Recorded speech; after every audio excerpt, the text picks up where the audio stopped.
당신 사람을 치고도 그냥 도망칠 셈이었나? 군발이 주제에 나를 막아! 내가 누군지 아냐? 돈 앞에선 다 무릎 꿇어! 돈으로 세상을 샀을지는 몰라도 오늘 밤만큼은 정의가 널 산다. 내가 감히 날 가르쳐! 내 인생 통째로 날려버릴 수 있어! 군인은 목숨 걸고 나라를 지킨다. 넌 목숨 걸고 거짓을 지키겠지. 하지만 끝은 하나다. 내가 무릎 꿇는 거! 여기서 잠깐. 무료로 할 수 있는 가장 큰 응원. 구독과 좋아요로 함께 해주세요. 알림 설정까지 해두시면 우린 한 가족이에요. 지난 영상에서 따끔한 쓴소리 해주신 김동록 토마스 김님께 감사의 인사를 드리겠습니다. 남겨주신 한마디 한마디가 정말 큰 힘이 되었답니다. 여러분은 지금 어떤 말이 제일 듣고 싶으신가요? 힘이 날 것 같은 긍정의 메시지 한마디씩 댓글로 남겨주세요. 다음 영상에서 좋은 기운 담아 정성껏 읽어드릴게요. 오늘 하루도 우리 구독자분들께 행운이 가득하시길 바랍니다. 대위님, 이번 생에는 정말 군인으로 태어나신 것 같습니다. 부사관의 농담 섞인 말에 강민호는 씁쓸한 미소를 지었습니다. 38세의 나이에도 여전히 현역으로 뛰고 있는 자신이 때로는 의문스럽기도 했거든요. 하지만 이것이 바로 민호가 선택한 삶이었습니다. 정의와 책임감으로 점철된 평범하지만 결코 쉽지 않은 군인의 길이었죠. 그런데 그날 밤 민호는 전혀 예상치 못한 거대한 운명의 소용돌이에 휘말리게 될 줄은 꿈에도 몰랐습니다. 새벽 2시 야간 훈련이 막 끝났습니다. 특전사 부대원들은 지친 몸을 이끌고 하나둘씩 막사로 돌아가고 있었어요. 민호는 마지막까지 남아 훈련장을 정리하며 부대원들의 안전을 확인했습니다. 언제나 그랬듯이 말이죠. 그의 얼굴에는 피로가 역력했지만 책임감만큼은 흔들리지 않았습니다. 오늘 훈련은 어땠나요? 민호가 막내 이등병에게 물었습니다. 힘들었지만 많이 배웠습니다. 대위님께서 직접 시범 보여주신 덕분에 이해가 빨랐어요. 특히 야간 매복 훈련에서 대위님의 움직임은 정말 예술이었습니다. 민호는 고개를 끄덕였습니다. 부대원들에게는 엄격한 상급자였지만 동시에 한 명도 놓치지 않으려는 따뜻한 마음을 가진 사람이었거든요. 그의 철학은 간단했습니다. 진정한 강함은 약자를 보호할 때 빛난다는 것이었죠. 이 철학은 그의 어머니로부터 물려받은 소중한 가치관이었습니다. 김이등병, 오늘 무릎 다친 것 괜찮나?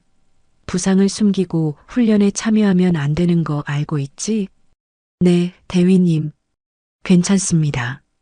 내일 의무실 가서 한 번 더 확인받아 보겠습니다. 민호는 부대원 한 명 한 명의 컨디션을 세심하게 챙겼습니다. 그것이 지휘관의 의무라고 생각했거든요. 부하들의 안전보다 중요한 것은 없었습니다. 어떤 훈련도 어떤 임무도 사람의 생명보다 소중할 수는 없다는 것이 민호의 확고한 신념이었어요. 모두들 수고했다. 이제 들어가서 휴식을 취하도록 해. 내일 아침 점호 때까지 푹 쉬어. 부대원들이 모두 들어간 후 민호는 홀로 남아 장비를 점검했습니다. 꼼꼼하고 세심한 성격 탓에 항상 마지막까지 남는 습관이 있었어요.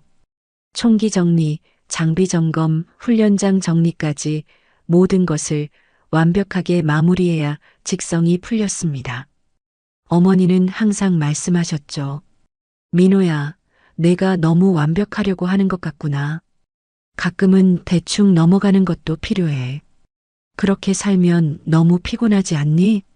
하지만 민호에게는 대충이라는 단어가 존재하지 않았습니다. 어릴 때부터 어머니 혼자 자신을 키우며 고생하시는 모습을 보며 자란 탓일까요? 모든 일에 최선을 다하지 않으면 마음이 편치 않았어요. 그것이 때로는 부담스럽기도 했지만 동시에 민호를 지금의 자리까지 이끌어온 원동력이기도 했습니다. 훈련장 정리를 마치고 나서 민호는 잠시 밤하늘을 올려다봤습니다. 별들이 유난히 밝게 빛나고 있었어요. 어머니께서 어릴 때 들려주신 이야기가 떠올랐습니다. 민호야, 저 별들이 우리를 지켜보고 있단다. 올바르게 살면 별들이 도와줄 거야. 민호는 쓸쓸한 미소를 지었습니다. 과연 별들이 자신을 지켜보고 있을까요? 그리고 지금까지 올바르게 살아왔을까요? 가끔 자신에게 묻곤 했습니다. 하지만 확실한 것은 앞으로도 양심에 어긋나지 않는 삶을 살겠다는 다짐이었어요. 부대를 나서며 민호는 시계를 확인했습니다. 새벽 3시 10분. 집까지는 차로 40분 정도 걸릴 예정이었어요. 이 시간이면 도로가 한산할 테니 안전하게 들어갈 수 있을 거라고 생각했죠. 하지만 그날 밤 민호의 인생을 완전히 바꿀 운명적인 만남이 기다리고 있다는 사실을 그는 전혀 알지 못했습니다. 차에 시동을 걸며 민호는 어머니를 떠올렸습니다. 혼자 계신 어머니가 걱정되어 매일 밤 안부 전화를 드리곤 했거든요. 비록 전화 통화 시간은 짧았지만 어머니의 목소리를 듣는 것만으로도 하루의 피로가 풀렸습니다. 어머니, 오늘도 무사히 훈련 마쳤습니다. 곧 들어갈게요. 고생 많았구나, 아들아. 조심해서 와. 어머니가 미역국 끓여놨으니까 들어와서 따뜻하게 먹어. 매번 똑같은 내용이었지만 어머니는 그 전화를 간절히 기다리고 계셨어요. 민호 역시 어머니의 목소리 없이는 하루를 마무리할 수 없었습니다. 가족이라고는 어머니뿐인 민호에게 어머니는 전부였거든요. 민호의 차가 부대 정문을 빠져나올 때 멀리서 고급 외제차 한 대가 과속으로 달려오는 것이 보였습니다. 차량은 중앙선을 넘나들며 위험천만하게 운행되고 있었어요. 민호는 눈살을 찌푸렸습니다. 저런 운전을 하다가는 큰 사고가 날 것 같았거든요. 저 차 운전자는 정말 위험하게 운전하는군. 술이라도 마셨나? 저런 식으로 운전하면 언젠가 큰일 날 텐데. 민호는 잠시 그 차를 따라잡아 운전자에게 주의를 주려고 생각했습니다. 하지만 괜한 시비에 휘말리고 싶지 않아서 그냥 넘어갔어요. 지금 생각해보면 그때 조금만 더 적극적으로 나섰다면 어땠을까 하는 아쉬움이 남습니다. 민호의 우려는 현실이 되고 말았습니다. 그로부터 불과 10분 후 그 차가 연루된 충격적인 사건이 발생하게 될 테니까요. 그리고 그 사건은 평범한 특전사 대위였던 강민호의 삶을 송두리째 뒤바꿔 놓을 거대한 폭풍의 시작이 될 것이었습니다. 과연 그날 밤 무슨 일이 벌어진 걸까요? 그리고 왜 강민호의 운명이 그토록 극적으로 변하게 된 걸까요? 모든 것은 한 할머니의 존재에서 시작되었습니다. 민호가 집으로 향하는 길, 도로는 적막했습니다. 가로등만이 쓸쓸하게 밤길을 비추고 있었어요. 라디오에서는 심야 음악이 흘러나오고 있었는데 민호는 어머니 생각에 잠겨 있었습니다. 오늘도 어머니께서는 늦은 시간까지 깨어 계실 텐데 미안한 마음이 들었거든요. 38년을 살아오면서 어머니께 효도다운 효도를 제대로 해드린 적이 없다는 생각이 들어 마음이 무거웠습니다. 어머니, 제가 언제쯤 전역해서 어머니 곁에서 제대로 모실 수 있을까요? 민호는 혼잣말을 중얼거렸습니다. 동기들은 이미 대부분 전역해서 사회에 나가 각자의 길을 걷고 있었어요. 하지만 민호는 아직도 현역으로 남아 있었습니다. 조국을 지킨다는 사명감도 있었지만 사실은 사회에 나가서 무엇을 해야 할지 확신이 서지 않았기 때문이기도 했어요. 그때였습니다. 쾅! 귀를 찢는 듯한 충돌음이 밤의 정적을 깨뜨렸습니다. 민호는 급히 브레이크를 밟으며 앞을 내다봤어요. 약 100m 앞에서 무언가 끔찍한 일이 벌어진 것 같았습니다. 고급 외제차 한 대가 도로 한복판에 서 있었고 그 앞에는 누군가가 쓰러져 있었어요. 차량의 헤드라이트가 쓰러진 사람을 비추고 있었는데 그 모습이 너무나 처참했습니다. 이런 사고가 났구나. 민호는 망설임 없이 차에서 뛰어내렸습니다. 군인으로서 그리고 인간으로서 당연한 반응이었어요. 현장으로 달려가는 동안 민호의 머릿속에는 온갖 생각이 스쳐 지나갔습니다. 부상자가 얼마나 심하게 다쳤을까? 생명에는 지장이 없을까? 응급처치는 어떻게 해야 할까? 현장에 도착한 민호는 경악을 금치 못했습니다. 70대쯤 되어 보이는 할머니가 아스팔트 위에 쓰러져 있었거든요. 할머니의 얼굴과 옷은 피로 범벅이었고 숨소리는 가빠서 거의 들리지 않을 정도였습니다. 할머니의 옆에는 장바구니가 굴러다니고 있었고 그 안에서 채소들이 사방으로 흩어져 있었어요. 아마도 늦은 시간에 장을 보고 집으로 돌아가는 길이었던 것 같았습니다. 더욱 충격적인 것은 사고를 낸 차량이 그대로 달아나려고 하고 있다는 사실이었어요. 운전석에서는 누군가가 급하게 시동을 걸려고 하는 소리가 들려왔습니다. 민호는 참을 수 없었어요. 잠깐, 어디 가려고 하십니까? 민호는 큰 소리로 외치며 차량 앞을 막아섰습니다. 하지만 운전자는 아랑곳하지 않고 계속 차를 움직이려고 했어요. 민호는 재빨리 차 앞으로 달려가서 보닛을 두 손으로 짚었습니다. 정신 나갔습니까? 사람을 치고 그냥 가려고 해요? 민호의 목소리에는 분노가 가득했습니다. 어떻게 사람을 치고도 그냥 달아날 수 있을까요? 더군다나 할머니는 지금 생사를 오가고 있는 상황인데 말이에요. 운전석 문이 열리더니 술에 취한 남자가 비틀거리며 나왔습니다. 20대 후반쯤 되어 보이는 남자였는데 온몸에서 술 냄새가 진동했어요. 명품 정장을 입고 있었지만 완전히 일그러진 얼굴로 민호를 노려보고 있었습니다. 넥타이는 비뚤어져 있었고 셔츠는 반쯤 나와 있었어요. 완전히 만취 상태였습니다. 야, 너 누구야? 감히 내 차 앞을 막아?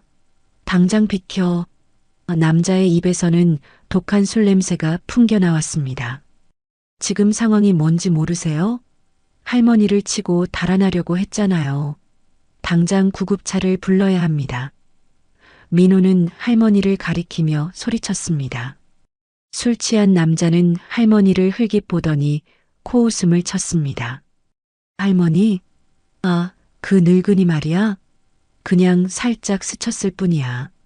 뭘 그렇게 호들갑을 떠는 거야?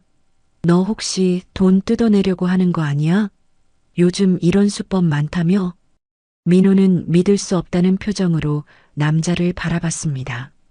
어떻게 사람을 치고도 저렇게 뻔뻔할 수 있을까요? 더군다나 할머니는 지금 의식을 잃고 피를 흘리고 있는 상황인데 말이에요. 지금 뭐라고 하신 거예요? 살짝 스쳤다고요? 할머니가 피를 흘리며 쓰러져 계신데 당장 병원에 가셔야 해요. 야, 군바리 새끼야. 너 내가 누군지 알아? 내 아버지가 누군지 알면 함부로 말 못할 텐데. 남자는 민호의 복장을 보고 비웃었습니다. 민호의 얼굴이 굳어졌습니다. 군발이라는 말에 혈관이 터질 것 같았지만 지금은 할머니의 생명이 더 중요했어요. 민호는 재빨리 핸드폰을 꺼내 119에 신고했습니다. 119입니까? 교통사고가 발생했습니다. 할머니가 중상을 입으셨어요. 위치는 서초구 방배로 삼거리 앞입니다. 의식이 없고 출혈이 심해요. 빨리 와주세요. 아, 신고하지 마. 당장 끊어. 술 취한 남자가 민호의 핸드폰을 빼앗으려고 달려들었습니다. 하지만 특전사 출신인 민호에게는 상대가 되지 않았어요. 민호는 한 손으로 남자를 제압하면서 신고를 계속했습니다. 지금 가해자가 신고를 방해하고 있습니다. 경찰도 함께 출동해 주세요. 뺑소니를 시도했던 사람입니다. 신고를 마친 민호는 급히 할머니에게 달려갔습니다. 할머니는 의식을 잃은 상태였지만 다행히 맥박은 뛰고 있었어요. 민호는 조심스럽게 할머니의 머리를 받쳐들며 말했습니다. 할머니의 얼굴은 창백했고 입술이 파랗게 변해 있었습니다. 할머니, 괜찮으세요? 제가 도와드릴게요. 곧 구급차가 올 거예요.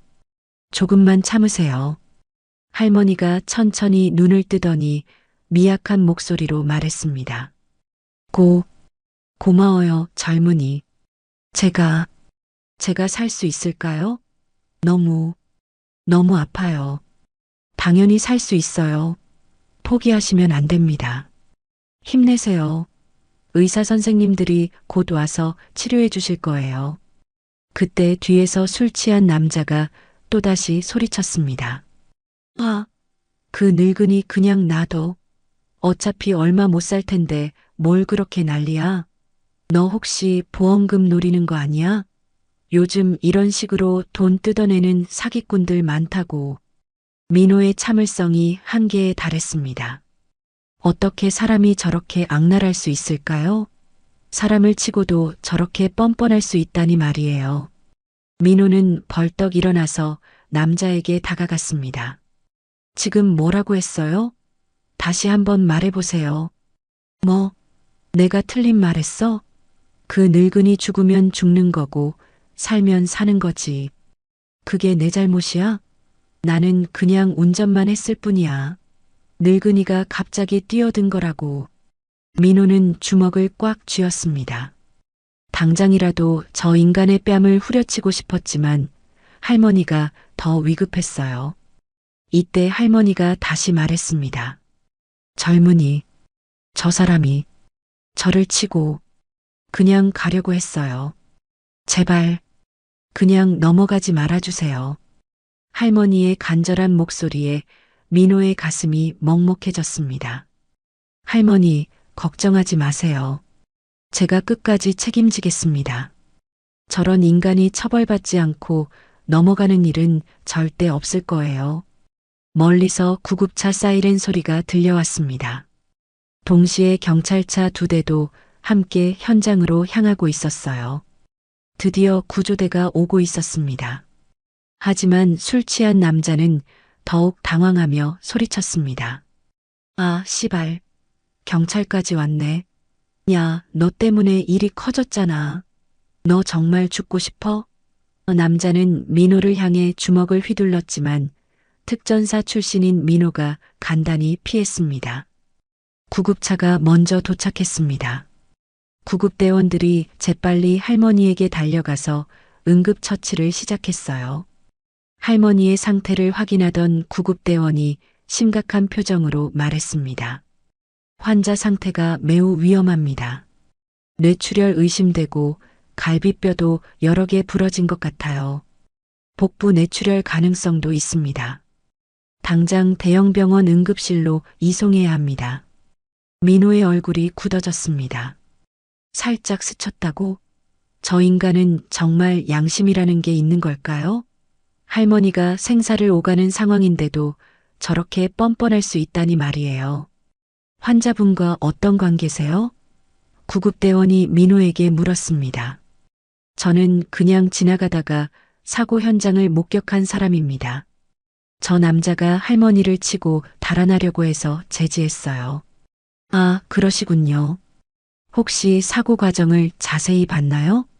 경찰 조사에 도움이 될 것 같은데요. 민호가 대답하려는 순간 술 취한 남자가 끼어들었습니다. 야야야, 뭔 헛소리야. 내가 언제 치고 달아났다고. 그냥 접촉사고였을 뿐이야. 이 군바리가 지금 나한테 무고죄 씌우려는 거야.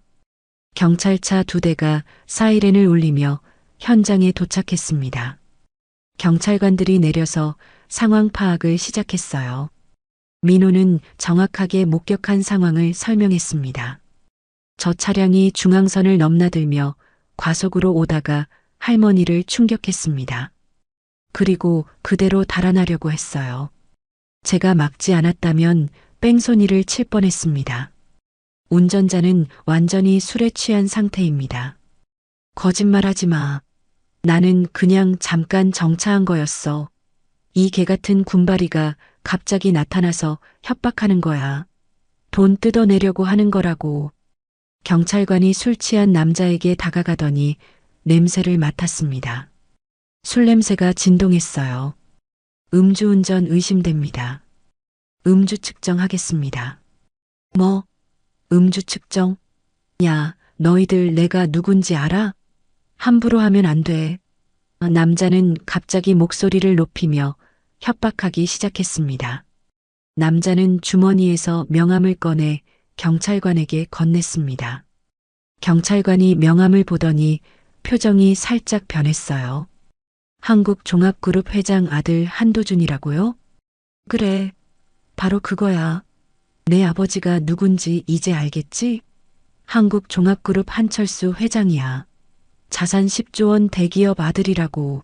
너희 경찰서장도 내 아버지 앞에서는 꼬리 흔드는 개새끼들이야.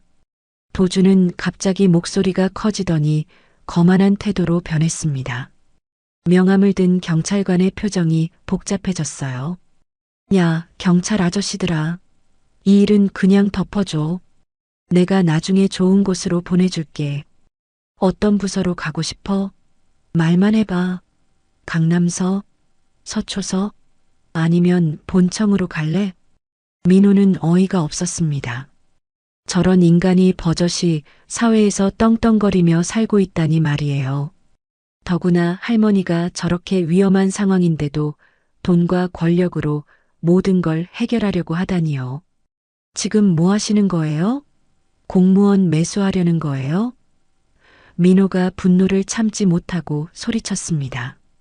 매수? 야, 이 시골 군발이야. 이게 매수야? 이건 협조를 구하는 거야. 내가 뭔데 감히 나를 막아? 군발이 따위가. 너 같은 놈이 뭘 알아? 도주는 민호를 위아래로 훑어보더니 비웃었습니다. 너 월급이 얼마나 돼? 200만 원? 300만 원? 내가 한 달에 쓰는 용돈이 너 연봉보다 많을걸? 감히 나한테 대들어? 너 내 차 한 대 값이 얼마인지 알아? 3억이야, 3억. 너는 평생 벌어도 못 사는 차라고. 민호의 주먹이 저절로 쥐어졌습니다. 저런 인간을 가만두고 볼 수는 없었어요. 하지만 경찰이 있는 앞에서 함부로 행동할 수는 없었습니다. 돈이면 다 되는 줄 아세요? 사람을 치고도 저렇게 뻔뻔할 수 있어요? 뻔뻔하다고? 야, 나는 지금 현실을 얘기하는 거야. 이 세상은 돈과 권력이 지배하는 거라고. 너 같은 개미가 나한테 대들 생각하지 마. 내가 전화 한 통이면 너 군대에서 쫓겨나는 거 알아? 경찰관이 난처한 표정으로 말했습니다. 일단 음주 측정부터 하겠습니다. 규정이니까요. 야, 음주 측정 따위 안 해. 내 변호사 올 때까지 기다려. 지금 당장 전화한다. 도주는 핸드폰을 꺼내서 어디론가 전화를 걸었습니다. 여보세요? 김 변호사님? 나 한도준이에요. 지금 좀 곤란한 상황이에요. 당장 여기로 와주세요. 경찰서 앞에 있는 로펌 변호사들도 다 데리고 와요. 돈은 얼마든지 줄 테니까. 도주는 전화를 끊더니 민호를 향해 악독한 미소를 지었습니다. 야, 군발이야. 이제 진짜 게임이 시작되는 거야. 너 같은 개미가 감히 나한테 덤볐다가 어떻게 되는지 똑똑히 보여줄 거야. 너 인생 끝난 줄 알아. 민호는 상황이 심상치 않다는 것을 직감했습니다. 저 인간이 정말로 막강한 권력을 가지고 있다면 이 사건이 단순하게 끝나지 않을 수도 있겠다는 생각이 들었거든요. 하지만 민호는 물러설 생각이 없었습니다. 할머니가 저렇게 위험한 상황인데 권력과 돈 때문에 가해자가 처벌받지 않는다면 이 세상에 정의라는 게 있다고 할 수 있을까요? 그때 구급차가 할머니를 싣고 병원으로 출발했습니다. 민호는 할머니의 안전이 가장 걱정됐지만 동시에 저 악독한 인간을 그냥 놔둘 수도 없었어요. 30분 후 도준의 변호사팀이 현장에 도착했습니다. 모두 5명의 변호사들이 검은 양복을 입고 내렸는데 마치 조직폭력배 같은 분위기였어요. 그들 중 리더로 보이는 김 변호사가 도준에게 다가왔습니다. 도준님, 괜찮으십니까? 제가 김철민 변호사입니다. 상황 파악 끝났습니다. 걱정하지 마세요. 김 변호사는 경찰관들에게 다가가더니 명함을 건넸습니다. 안녕하세요. 저는 대한법무법인 김철민 변호사입니다. 제 의뢰인 한도준 씨를 대리해서 왔습니다. 지금 상황이 어떻게 되는 건가요? 음주 측정을 하려고 했는데 거부하고 계시네요. 아, 그래요?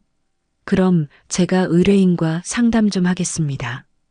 김 변호사는 도준을 한쪽으로 데리고 가서 무언가 속삭였습니다. 그러더니 다시 경찰관에게 와서 말했습니다. 경찰관님, 제 의뢰인이 음주 측정에 응하겠다고 합니다. 하지만 그 전에 한 가지 말씀드리고 싶은 게 있어요. 뭔가요? 저기 있는 군인이 제 의뢰인을 폭행했습니다. 보세요. 얼굴에 상처가 있지 않습니까? 이건 명백한 공무집행 방해이자 폭행죄입니다. 민호는 어이가 없었습니다. 자신은 도준을 제압만 했을 뿐인데 이것을 폭행이라고 하다니요. 잠깐만요. 저는 폭행한 적 없습니다. 그 사람이 뺑소니를 치려고 해서 제지했을 뿐이에요. 김 변호사가 민호를 차갑게 바라보더니 말했습니다. 군인이 민간인을 폭행한 것은 명백한 사실입니다. 우리는 고발장을 접수할 예정입니다. 그리고 언론에도 알릴 거예요. 언론에요? 민호가 당황했습니다. 네, 군인의 민간인 폭행 사건으로 말이죠. 아, 참고로 저희 법무법인이 여러 언론사와 관계가 있다는 걸 알아두세요. 도준이 민호를 향해 악독한 웃음을 지었습니다. 야, 군발이야. 이제 내가 어떻게 되는지 보자. 내가 누군지 이제 알겠지? 그때 도준의 핸드폰이 울렸습니다. 화면에는 아버지라고 표시되어 있었어요. 아버지, 네. 지금 좀 문제가 생겼어요. 네, 알겠습니다. 도준은 전화를 끊더니 더욱 거만해졌습니다. 야, 경찰 아저씨들아. 지금 우리 아버지가 경찰청장한테 전화했어. 너희 서장도 곧 전화 받을 거야. 어떻게 될지 기대해봐. 정말로 몇 분 후 경찰관의 무전기에서 연락이 왔습니다. 네, 서장님. 네, 알겠습니다. 네, 그렇게 하겠습니다. 경찰관의 태도가 갑자기 달라졌습니다. 민호에게 다가와서 말했습니다. 죄송하지만 일단 서에 같이 가셔야겠습니다. 조사를 받으셔야 해요. 조사요? 제가 뭘 잘못했다고요? 폭행 혐의가 있다고 신고가 들어왔습니다. 민호는 어이가 없었습니다. 자신이 할머니를 구하려고 했는데 오히려 가해자가 되었다는 것이었어요. 다음 날 아침 민호는 충격적인 기사를 보게 되었습니다. 인터넷 포털 사이트 메인에 대문짝만한 제목이 걸려 있었어요. 특전사 대위, 민간인 폭행 파문 술 취한 시민 무차별 구타 군기회의, 어디까지? 기사 내용은 완전히 왜곡되어 있었습니다. 마치 민호가 아무 이유 없이 도준을 폭행한 것처럼 쓰여 있었어요. 할머니 교통사고에 대한 내용은 아예 없었습니다. 기사 댓글들도 민호에게 불리했습니다. 군인이 민간인 때려? 이게 말이 되나? 요즘 군대 기강이 완전 해이하네. 저런 놈이 나라 지킨다고? 웃기지 마라. 민호는 절망감에 빠졌습니다. 진실이 완전히 왜곡되어 버린 것이었어요. 부대에서도 연락이 왔습니다. 대대장이 민호를 불렀어요. 강대위, 무슨 일이야? 언론에 난리가 났던데? 대대장님, 이건 완전히 왜곡된 기사입니다. 제가 할머니를 구하려고. 일단 멈춰. 위에서 연락이 왔어. 너 일단 대기 발령이야. 조사 끝날 때까지 부대 출입 금지야. 대대장님, 강대위, 괜히 휘말리지 말게. 이번 일은 그냥 잊어. 상대가 만만한 상대가 아니야. 한국종합그룹이면 재벌 1위 기업이잖아. 우리가 어떻게 당해? 민호는 믿을 수 없었습니다. 부대에서도 자신을 포기한다는 것이었어요. 집에 돌아온 민호는 어머니의 울음소리를 들었습니다. 얘야, 이게 무슨 일이니? 뉴스에 내 이름이 나왔어. 이웃들이 다 수군거려. 어머니, 이건 오해예요. 제가 할머니를 구하려고. 얘야, 우리 같은 집안이 어떻게 저런 재벌가랑 싸워? 그냥 사과하고 끝내자. 내가 무릎 꿇고 빌게. 어머니, 아들아, 엄마는 내가 감옥에 가는 것보다 무릎 꿇는 게 낫다. 제발 그만두자. 민호의 마음이 흔들렸습니다. 어머니가 저렇게 우시는데 정말 계속 싸워야 할까요? 하지만 그때 할머니의 목소리가 떠올랐습니다. 젊은이, 제발 그냥 넘어가지 말아주세요. 민호는 결심했습니다. 아무리 힘들어도 끝까지 싸우겠다고 말이에요. 정의를 저버릴 수는 없었습니다. 다음 날 도준의 기자회견이 열렸습니다. 온갖 언론사 기자들이 몰려왔어요. 저는 아무 이유 없이 특전사 대위에게 폭행을 당했습니다. 군인이 민간인을 폭행하는 것은 명백한 인권 침해입니다. 저는 끝까지 진실을 밝히겠습니다. 도준은 눈물까지 흘리며 연기를 했습니다. 완전히 피해자 코스프레였어요. 기자들이 질문했습니다. 그런데 교통사고는 어떻게 된 건가요? 김 변호사가 대답했습니다. 그건 단순한 접촉사고였습니다. 보험 처리할 예정입니다. 문제는 군인의 폭행입니다. 모든 것이 도준에게 유리하게 돌아가고 있었습니다. 민호는 완전히 고립되었어요. 하지만 그는 아직 몰랐습니다. 곧 놀라운 반전이 기다리고 있다는 것을 말이에요. 며칠이 지났지만 상황은 더욱 악화되기만 했습니다. 할머니는 대학병원 중환자실에서 생사를 오가고 있었어요. 의사의 말에 따르면 뇌출혈이 심각해서 언제 깨어날지 모른다고 했습니다. 더욱 절망적인 것은 가족이나 보호자가 아무도 나타나지 않는다는 사실이었어요. 민호는 매일 병원을 찾아가 할머니의 안부를 확인했습니다. 중환자실 유리창 너머로 보이는 할머니는 온몸에 관을 꽂고 의식 없이 누워 계셨어요. 인공호흡기의 규칙적인 소리만이 할머니가 살아있다는 것을 증명하고 있었습니다. 할머니, 꼭 깨어나세요. 제발 포기하지 마세요. 민호는 유리창에 손을 대고 중얼거렸습니다. 그런데 이상한 일이 벌어졌습니다. 병원 관계자들이 할머니에 대해 이상할 정도로 극진히 대우하고 있었어요. 중환자실 최고의 자리에 있었고 담당 의사도 병원 장급이었습니다. 민호는 궁금했지만 차마 물어볼 수는 없었어요. 한편 도준의 공세는 계속되었습니다. 연일 언론에는 민호를 비난하는 기사가 쏟아졌어요. 폭력 군인, 반성 없이 오히려 억지주장 특전사 대위, 피해자에게 사과 한마디 없어 군기회의 심각, 전면적 개혁 필요. 도준은 TV 인터뷰까지 출연했습니다. 저는 지금도 트라우마에 시달리고 있습니다. 군인이 저를 때릴 때의 그 공포감을 잊을 수 없어요. 이런 일이 다시는 일어나지 않도록 엄중한 처벌을 바랍니다. 도준은 목에 깁스까지 하고 나와서 완전히 중상을 입은 것처럼 연기했습니다.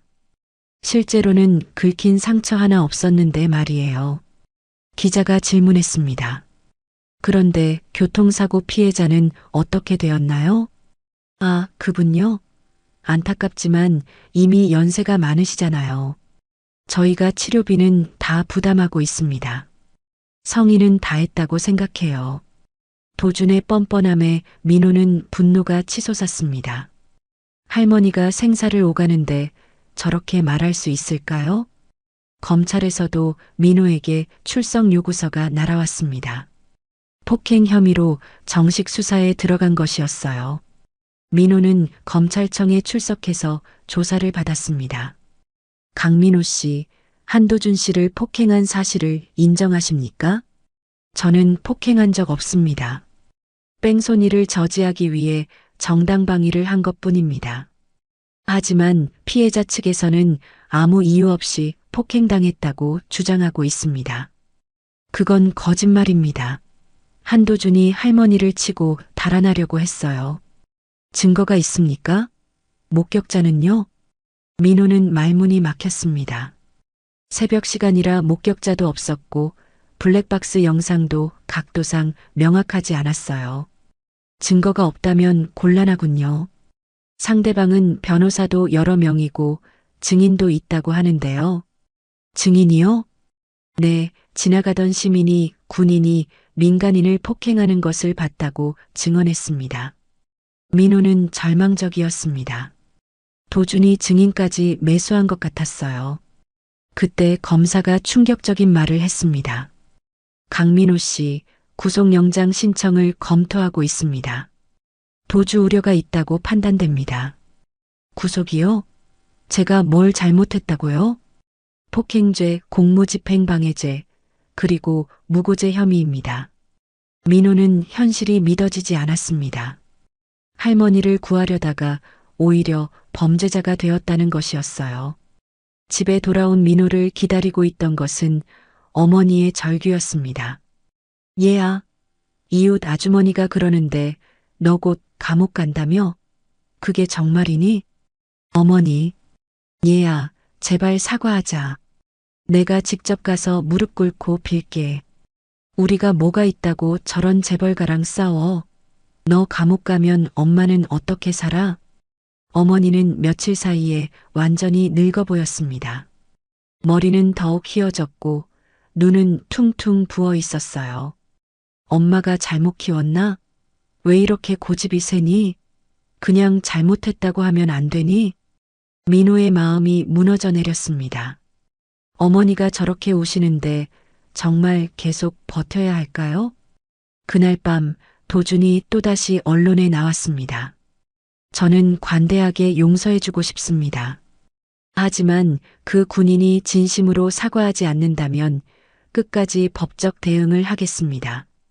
저뿐만 아니라 우리 사회의 안전을 위해서 말이죠. 기자가 물었습니다. 그럼 사과하면 용서해 주신다는 건가요? 물론이죠. 저는 원래 마음이 넓은 사람이에요. 진심으로 사과하고 무릎 꿇고 빌면 봐줄 수도 있죠. 아, 그리고 배상금도 좀 내야겠네요. 1억 정도면 될까요? 도준은 웃으면서 말했습니다. 완전히 민호를 가지고 노는 것 같았어요. 다음 날 민호에게 또 다른 충격이 기다리고 있었습니다. 부대에서 연락이 온 것이었어요. 강 대위, 위에서 결정이 내려왔어. 너 전역 처리된다. 전역이요? 군 이미지 실추 책임이야. 명예 전역도 아니고 불명예 전역이야. 연금도 없어. 민호는 하늘이 무너지는 것 같았습니다. 20년 군 생활이 하루아침에 물거품이 되었어요. 대대장님, 이건 너무하지 않습니까? 저는 정당한 일을 했는데. 강 대위, 현실을 봐. 상대가 한국종합그룹이야. 우리가 어떻게 당해? 그냥 조용히 나가는 게 좋을 거야. 모든 것이 끝난 것 같았습니다. 군대에서도 쫓겨나고 감옥에 갈 위기에 처했어요. 어머니는 매일 우시고 할머니는 의식불명이었습니다. 민호는 병원으로 달려가 할머니를 보며 눈물을 흘렸습니다. 할머니, 저는 정말 최선을 다했는데 모든 게 잘못되어 가네요. 제가 할머니를 구하려다가 오히려 제 인생만 망쳤습니다. 그때 간병인이 다가와서 말했습니다. 이 할머니 가족분이세요? 아니요. 그냥 사고 현장을 목격한 사람입니다. 참 이상해요. 병원장이 직접 와서 최고의 치료를 하라고 지시했어요. 누구신지 궁금하네요. 민호는 고개를 갸우뚱했습니다. 정말 할머니는 누구실까요? 일주일이 지난 어느 날 저녁, 민호는 또다시 병원을 찾았습니다. 할머니의 상태를 확인하는 것이 이제 일상이 되어버렸어요. 의사들은 여전히 비관적이었습니다. 뇌출혈이 심각해서 깨어날 확률이 희박하다고 했거든요. 민호가 중환자실 유리창 앞에 서 있을 때였습니다. 갑자기 할머니가 눈을 떴어요. 민호는 깜짝 놀라 간호사를 불렀습니다. 간호사님, 할머니가 깨어나셨어요. 의료진이 급히 달려와서 할머니의 상태를 확인했습니다. 할머니는 천천히 고개를 돌려 민호를 바라봤어요. 젊은이, 자네, 아직도 여기 있구나. 할머니의 목소리는 약했지만 또렷했습니다.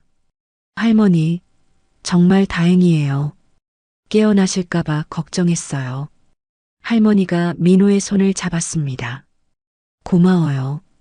자네가 아니었다면 저는 정말 죽었을 거예요. 그런데 자네는 괜찮나요? 뉴스에서 봤는데. 민호는 놀랐습니다. 할머니가 상황을 알고 계셨던 것이었어요. 할머니, 그건 걱정하지 마세요. 제가 알아서 할게요.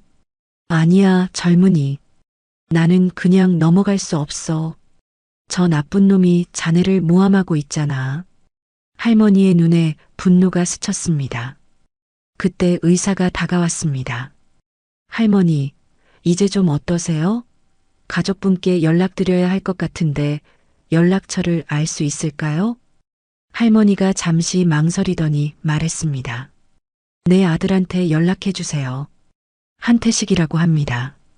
네, 성함과 연락처를 알려주세요. 한태식? 육군 제3군단장입니다. 의사의 얼굴이 굳어졌습니다. 간호사들도 서로 얼굴을 바라봤어요. 민호 역시 충격을 받았습니다. 군단장이요? 정말이세요? 네, 내 아들이에요. 지금 당장 연락해 주세요. 의사가 급히 나가더니 병원장과 함께 돌아왔습니다. 병원장이 직접 할머니에게 인사했어요. 어머님, 정말 죄송합니다. 제대로 모시지 못해서. 괜찮습니다. 그것보다 내 아들한테 빨리 연락해 주세요. 그리고 저기 있는 젊은이 이야기도 자세히 해주세요. 30분 후 병원에 큰 소동이 벌어졌습니다. 군용차 여러 대가 병원 앞에 도착했고 별 2개를 단 한태식 군단장이 부관들과 함께 나타났어요. 한태식은 키가 크고 위험 있는 모습의 50대 남성이었습니다. 어머니, 한태식이 중환자실로 뛰어들어갔습니다. 태식아, 다 괜찮다. 걱정하지 마라. 어머니, 누가 감히 어머니를 이렇게 만들었습니까? 한태식의 목소리에는 분노가 가득했습니다. 저기 있는 젊은이가 나를 구해줬단다. 만약 그 젊은이가 없었다면 나는 죽었을 거야. 한태식이 민호를 바라봤습니다. 자네가 우리 어머니를 구해준 분이군요. 고맙습니다. 아닙니다. 당연한 일을 했을 뿐입니다. 할머니가 끼어들었습니다. 태식아, 그런데 이 젊은이가 지금 큰 고생을 하고 있어. 나를 친 그 나쁜 놈이 오히려 이 젊은이를 모함하고 있단다. 한태식의 표정이 차가워졌습니다. 모함이라고요? 어떤 놈이 감히? 민호가 상황을 자세히 설명했습니다. 도준의 뺑소니 시도, 언론 조작, 권력을 이용한 압박까지 모든 것을 말이에요. 한태식의 얼굴이 점점 굳어갔습니다. 한국종합그룹 한도준이라고요? 그 자식이 우리 어머니를 치고 달아났다고요? 네, 그리고 지금도 저를 범죄자로 만들려고 하고 있습니다. 한태식이 부관에게 지시했습니다. 지금 당장 한국종합그룹과 한도준에 대한 모든 자료를 수집해라. 그리고 국정원, 검찰, 경찰청장에게 연락해라. 알겠습니다, 군단장님. 한태식이 민호에게 말했습니다. 우리 어머니의 생명의 은인이십니다. 제가 반드시 이 일을 해결하겠습니다. 그때 할머니가 약한 목소리로 말했습니다. 태식아, 그 나쁜 놈이 이 젊은이를 감옥에 보내려고 한다더라. 절대 그냥 넘어가면 안 된다. 어머니, 걱정하지 마세요. 그런 일은 절대 일어나지 않을 겁니다. 한태식은 즉시 전화를 걸기 시작했습니다. 여보세요, 국정원장님? 저 한태식입니다. 지금 당장 만나 뵙고 싶습니다. 네, 긴급한 일입니다. 여보세요, 검찰총장님? 한태식 군단장입니다. 제 어머니와 관련된 사건이 있습니다. 네, 지금 당장 말씀드리고 싶습니다. 한태식의 전화는 계속 이어졌습니다. 경찰청장, 국방부 장관, 심지어 청와대까지 연락했어요. 민호는 상황의 급변에 어리둥절했습니다.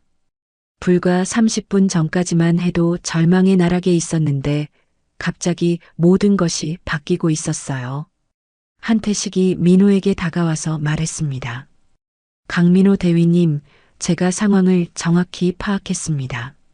앞으로는 걱정하지 마세요. 저와 우리 어머니가 있는 한 아무도 당신을 건드릴 수 없습니다. 감사합니다, 군단장님. 감사하긴요. 우리가 더 감사해야죠. 그런데 한 가지 궁금한 게 있습니다. 왜 그날 밤 그런 위험을 무릅쓰고 도와주셨나요? 민호가 대답했습니다. 군인으로서 그리고 인간으로서 당연한 일이었습니다. 저는 약자를 보호하는 것이 군인의 의무라고 생각합니다. 한태식이 고개를 끄덕였습니다. 맞습니다. 바로 그런 마음가짐 때문에 이 나라가 지켜지는 거죠. 그때 한태식의 부관이 급히 보고했습니다. 군단장님, 한도준이 현재 클럽에서 술을 마시고 있다고 합니다.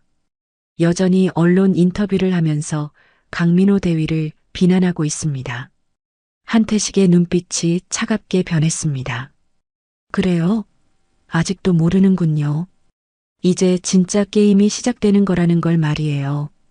과연 한태식 군단장이 어떤 반격을 시작할까요? 도주는 자신이 건드려서는 안 될 사람을 건드렸다는 것을 알게 될까요? 다음 날 아침, 도주는 여전히 자신만만했습니다. 강남의 고급 클럽에서 친구들과 술을 마시며 승리를 만끽하고 있었어요. 야, 그 군발이 완전히 끝났지? 내가 누군지도 모르고 감히 나한테 덤벼. 도주는 술잔을 들며 큰 소리쳤습니다. 도준아, 너 정말 대단하다. 군인까지 무릎 꿇리다니. 친구들이 아첨했습니다. 이제 곧 구속될 거야. 감옥에서 후회하겠지. 나한테 덤빈 걸 말이야. 그때 도준의 핸드폰이 울렸습니다. 김 변호사였어요. 도준님, 큰일 났습니다. 지금 당장 법원으로 와주세요. 왜? 무슨 일이에요? 상대편에서 갑자기 증인을 내세웠습니다. 그리고 뭔가 이상해요. 검사들 태도가 완전히 바뀌었어요. 도주는 비웃었습니다. 뭐가 이상해요? 증인이면 우리도 있잖아요. 돈으로 사온 증인들 말이에요. 하지만 법원에 도착한 도주는 이상한 분위기를 감지했습니다. 법정 밖에는 평소보다 많은 기자들이 몰려 있었고 경찰들도 더 많았어요. 법정에 들어선 도주는 더욱 놀랐습니다. 방청석에 군복을 입은 고위급 장교들이 앉아 있었거든요. 그 중에는 별이 달린 장성들도 보였습니다. 저 사람들은 누구죠? 도준이 김 변호사에게 물었습니다. 잘 모르겠어요. 갑자기 나타났는데. 재판이 시작되었습니다. 판사가 엄숙한 표정으로 말했습니다. 오늘은 추가 증인 신문이 있겠습니다. 증인 한태식 씨, 증인석으로 나와주시기 바랍니다. 방청석에서 한태식 군단장이 일어났습니다. 별 2개가 달린 정복 차림이었어요. 법정 안이 술렁거렸습니다. 도준의 얼굴이 창백해졌습니다. 저 사람이 누구죠? 김 변호사도 당황했습니다. 군단장인 것 같은데 왜 여기 나오는 거죠? 한태식이 증인석에 섰습니다. 그의 목소리는 웅장하고 권위 있었어요. 저는 육군 제3군단장 한태식입니다. 증인께서는 이 사건과 어떤 관계가 있으신가요? 교통사고 피해자가 제 어머니입니다. 법정이 소란스러워졌습니다. 도주는 믿을 수 없다는 표정으로 한태식을 바라봤어요. 그럴 리가 없어. 그냥 늙은 할머니였는데. 한태식이 도준을 차갑게 바라봤습니다. 피고인 한도준, 당신이 제 어머니를 치고 달아났습니다. 그리고 어머니를 구해준 은인을 모함했습니다. 검사가 한태식에게 질문했습니다. 군단장님, 사건 당일 상황을 설명해 주시겠습니까? 제 어머니는 늦은 시간에 장을 보고 집으로 돌아가시는 길이었습니다. 피고인이 음주운전으로 어머니를 치고 달아나려 했습니다. 강민호 대위가 아니었다면 완전한 뺑소니였을 것입니다. 도준이 벌떡 일어났습니다. 거짓말이에요. 증거가 있어요? 한태식이 미소를 지었습니다. 물론입니다. 검사가 말했습니다. 증거를 제시하겠습니다. 대형 스크린에 영상이 나타났습니다. 근처 건물의 CCTV 영상이었어요. 도준이 할머니를 치고 달아나려는 모습이 선명하게 보였습니다. 이건 어디서 구한 거야? 국정원에서 확보한 영상입니다. 검사가 답했습니다. 도준의 얼굴이 새하얘졌습니다. 김 변호사도 당황했어요. 재판장님, 이 영상의 출처가... 판사가 말을 끊었습니다. 적법하게 수집된 증거입니다. 계속하겠습니다. 또 다른 증거들이 나왔습니다. 도준의 음주 정도를 보여주는 의료진 기록, 목격자들의 새로운 증언, 심지어 도준이 증인을 매수한 증거까지 있었어요. 이것들은 다 조작이에요. 말이 안 돼. 한태식이 증인석에서 말했습니다. 피고인 한도준, 당신은 제 어머니를 치고도 반성하지 않았습니다. 오히려 은인을 범죄자로 만들려 했습니다. 용서할 수 없습니다. 도준이 소리쳤습니다. 너 누군지 알아? 내 아버지가 누군지 알아? 한국종합그룹 회장이야. 너 같은 군바리가 뭘 안다고. 법정이 정적에 빠졌습니다. 한태식의 눈빛이 차가워졌어요. 한국종합그룹이요? 지금 당장 국세청에서 세무조사 들어갔을 텐데요. 검찰에서도 수사 시작했고요. 뭐라고? 당신 아버지 회장도 곧 구속될 겁니다. 탈세, 횡령, 배임 혐의로 말이죠. 도준이 김 변호사를 붙잡았습니다. 이게 무슨 소리예요? 우리 아버지가 왜? 김 변호사도 떨고 있었습니다. 도준님, 지금 회사 주가가 폭락하고 있어요. 모든 언론이 일제히 한국종합그룹 비리를 보도하고 있습니다. 한태식이 말했습니다. 군인의 어머니를 건드린 대가입니다. 이 나라 군인들이 얼마나 무서운지 이제 알겠습니까? 검사가 최종 의견을 말했습니다. 피고인 한도준은 음주운전으로 피해자를 치고 뺑소니를 시도했습니다. 그리고 목격자를 모함하고 증인을 매수했습니다. 징역 5년을 구형합니다. 도준이 절규했습니다. 안 돼. 이건 말이 안 돼.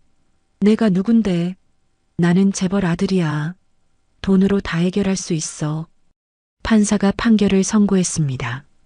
피고인 한도준, 음주운전 치상, 뺑소니, 미수, 무고, 증인 매수 혐의로 징역 5년, 벌금 2억 원, 운전면허 취소를 선고합니다. 도준이 바닥에 주저앉았습니다. 안 돼. 안 된다고. 나는 한도준이야. 한국종합그룹 아들이라고. 한태식이 마지막으로 말했습니다. 제 어머니를 구해준 강민호 대위님은 진짜 군인입니다. 당신 같은 인간들이 범접할 수 없는 사람이에요. 법정을 나서는 도준의 모습은 처참했습니다. 더 이상 거만한 재벌 2세가 아니었어요. 그냥 죗값을 치러야 하는 범죄자일 뿐이었습니다. 아버지가 날 구해줄 거야. 도주는 중얼거렸지만 그의 아버지도 이미 구속되어 있었습니다. 모든 것이 끝났습니다. 정의가 승리한 순간이었어요. 판결이 확정된 후 도주는 서울구치소로 이송되었습니다. 교도소 철문이 닫히는 순간 도준의 얼굴은 완전히 절망에 빠져 있었어요. 더 이상 거만한 재벌 2세가 아니었습니다. 그냥 죄수 번호 4572번일 뿐이었어요. 야, 새끼야. 여기가 어디인 줄 알아? 그 같은 방 재소자가 도준을 괴롭히기 시작했습니다. 저는 한국종합그룹 아들입니다. 함부로 하시면. 한국종합그룹? 그거 망한 회사 아니야? 뉴스에서 봤는데 회장 구속되고 완전히 끝났다며? 도준은 믿을 수 없었습니다. 급히 면회실에서 변호사를 만났어요. 김 변호사님, 우리 아버지는 어떻게 되셨어요? 김 변호사의 표정이 어두웠습니다. 도준님, 회장님이 구속되셨습니다. 탈세 혐의가 심각해요. 그리고 회사 주가가 80% 폭락했습니다. 뭐라고요? 그럼 우리 가문은? 형님들이 모든 책임을 도준님께 돌리고 있어요. 도준님 때문에 집안이 망했다고. 도준의 세상이 무너졌습니다. 가족들마저 자신을 버린 것이었어요. 한편 밖에서는 한국종합그룹의 몰락이 계속되고 있었습니다. 연일 언론에는 그룹의 비리가 폭로되었어요. 한국종합그룹 회장, 1조 원 규모 탈세 혐의 재벌 2세 음주운전, 가문 몰락의 시발점 한때 자산 10조 원, 이제 빚더미. 도준의 형들은 기자회견을 열었습니다. 저희는 동생 한도준과 절연합니다. 이 모든 일의 책임은 도준에게 있습니다. 저희 가족은 피해자입니다. 교도소에서 이 소식을 들은 도준은 절규했습니다. 안 돼. 형들이 나를 버렸다고? 우리가 가족인데. 하지만 현실은 냉혹했습니다. 가족들의 면회는 한 번도 없었어요. 오직 변호사만이 가끔 와서 절망적인 소식만 전해줄 뿐이었습니다. 5년의 시간이 흘렀습니다. 도준이 출소하는 날 교도소 앞에는 아무도 기다리고 있지 않았어요. 가족도 친구도 심지어 변호사도 없었습니다. 완전히 혼자였습니다. 야, 도준아. 너 정말 한국종합그룹 아들 맞아? 출소자들이 비웃었습니다. 옛날 얘기하지 마. 이제 그냥 무일푼 거지야. 도준은 몸에 걸친 낡은 옷 한 벌과 손에 든 비닐봉지가 전부였습니다. 세상에 나왔지만 갈 곳이 없었어요. 집은 이미 경매로 넘어갔고 가족들은 모두 해외로 도피했습니다. 도준은 쪽방촌으로 향했습니다. 월세 30만 원짜리 3평 방이 이제 그의 새로운 집이었어요. 아저씨, 이 방 얼마예요? 30만 원인데 보증금은 있어? 보증금이요? 저는 없으면 50만 원이야. 한 달치 미리 내고. 도준은 주머니를 뒤졌지만 겨우 20만 원밖에 없었습니다. 돈이 부족한데. 그럼 나가. 여긴 돈 없으면 못 살아. 결국 도준은 고시원에 들어가게 되었습니다.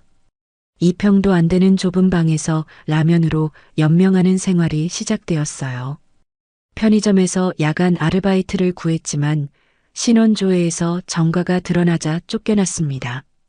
야, 너 음주운전으로 사람 친 놈이지? 우리 가게에서 일할 수 없어. 제발. 일자리가 필요해요. 안 돼. 당장 나가. 거리에서 사람들이 도준을 알아보며 수군거렸습니다. 야, 저 사람 한국종합그룹 아들 아니야? 맞네. 옛날에 뉴스에 나왔던 그놈이야. 한때 잘 나갔지만 권력 믿다가 인생 조진 거지. 자업자득이지. 사람 치고도 뻔뻔했던 놈인데. 도준은 고개를 숙이고 빨리 지나갔습니다. 더 이상 거만한 재벌 2세가 아니었어요. 그냥 사회의 밑바닥에서 기어다니는 한 명의 패배자일 뿐이었습니다. 한편 강민호는 완전히 다른 삶을 살고 있었습니다. 한태식 군단장의 추천으로 부대에 복귀했을 뿐만 아니라 오히려 승진까지 했어요. 강민호 중령님 축하드립니다. 부하 장교들이 축하했습니다. 고맙습니다. 앞으로도 열심히 하겠습니다. 민호는 이제 소령에서 중령으로 진급했습니다. 한태식 군단장이 직접 계급장을 달아주었어요. 강중령, 자네 같은 군인이 있기에 이 나라가 버틸 수 있다. 자네는 군인의 명예다. 민호는 거수경례로 답했습니다. 감사합니다, 군단장님. 앞으로도 정의로운 군인이 되겠습니다. 할머니는 완전히 회복되어 퇴원하셨습니다. 민호는 매주 할머니를 찾아뵈며 안부를 확인했어요. 민호야, 내가 있어서 내가 살았다. 정말 고마워. 할머니, 제가 해야 할 일을 했을 뿐입니다. 그 나쁜 놈은 어떻게 됐니? 지금 교도소에서 죗값을 치르고 있습니다. 정의가 승리했어요. 할머니가 민호의 손을 잡았습니다. 민호야, 너는 진짜 군인이다. 약자를 지키는 진정한 군인 말이야. 민호는 가슴이 뭉클했습니다. 자신이 옳은 일을 했다는 확신이 들었거든요. 어느 날 저녁, 민호는 부대에서 야간 훈련을 마치고 돌아가는 길이었습니다. 그때 쪽방촌 근처에서 누군가가 쓰레기통을 뒤지고 있는 모습을 봤어요. 자세히 보니 도준이었습니다. 한때 거만했던 재벌 2세가 이제는 거지꼴로 쓰레기통을 뒤지고 있었어요. 민호는 차를 세우고 도준에게 다가갔습니다. 한도준 씨? 도준이 고개를 들었습니다. 완전히 초췌한 모습이었어요. 당신, 그때 그 군인. 네, 강민호입니다. 도준의 눈에 눈물이 고였습니다. 제발, 저 좀 도와주세요. 먹을 게 없어요. 민호는 잠시 망설이다가 지갑에서 5만 원을 꺼내 건넸습니다. 이걸로 밥 좀 드세요. 도준이 떨리는 손으로 돈을 받았습니다. 고맙습니다. 정말 고맙습니다. 민호가 말했습니다. 한도준 씨, 정의는 결코 무너지지 않습니다. 기억하세요. 민호는 돌아서서 차에 올랐습니다. 백미러로 보니 도준이 아직도 고개를 숙이고 서 있었어요. 민호는 굳게 다짐했습니다. 정의는 결코 무너지지 않는다고 말이에요. 그리고 자신은 앞으로도 약자를 지키는 진정한 군인이 되겠다고 말이에요. 오늘 이야기 어떠셨나요? 돈으로 세상을 지배할 수 있다고 믿던 한 사람. 결국 돈으로 막을 수 없는 정의 앞에 무릎 꿇었습니다. 권력은 잠시 우리를 눈부시게 하지만 진실은 끝내 어둠을 뚫고 빛을 드러냅니다. 돈으로는 법을 사려 했고 권력으로는 사람을 굴복시키려 했지만 그 어떤 것도 정의의 무게를 꺾을 수는 없었습니다. 이제 우리는 스스로에게 물어야 합니다. 과연 우리는 권력 앞에서 침묵할 것인가? 아니면 정의를 위해 일어설 것인가? 여러분이라면 진실을 외면하는 두려움을 선택하시겠습니까? 아니면 세상이 등을 돌려도 정의를 붙드는 용기를 선택하시겠습니까? 이 이야기는 우리에게 남깁니다. 돈은 흔들리고 권력은 무너지지만 정의는 결코 무너지지 않는다는 사실을